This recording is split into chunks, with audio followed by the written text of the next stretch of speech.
Hello guys, ito na yung nabili nating transformer na made in Italy. Ngayon, i-try natin guys kung magbibigay ba siya ng accurate na voltage. Ito kasi yung ano niya, 3-phase auto transformer kasi ito, 5 kVA, 50 to 60 Hz. Ito siya guys. Tapos ngayon, i-try natin kung accurate ba ang voltage nito.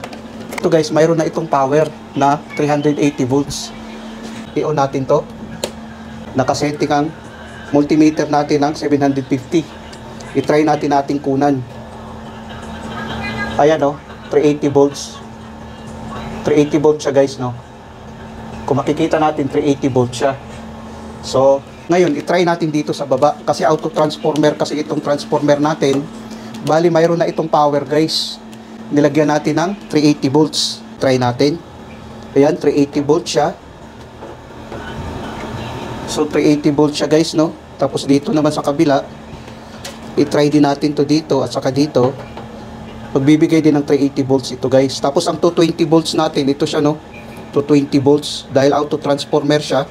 Bali ito siya at saka ito, dapat magbibigay ito ng 220 volts. So nagbibigay siya ng 220 volts guys, no. Tapos dito naman sa kabila, dapat magbibigay din ng 220 volts. So nagbibigay siya ng 220 volts. Dito naman at saka dito, nagbibigay din siya ng 220 volts. So, accurate ang voltahe nito guys. Tapos ngayon, i-try naman natin itong 460, no? Bali ito siya, at saka ito, at saka ito. I-try natin ang 460. So, nagbibigay din siya guys ng 460. Ito kasi ang 400, no? 400 dito, 60. 460, no? So, nagbibigay din siya ng 460. Sa kabila naman, 460 din.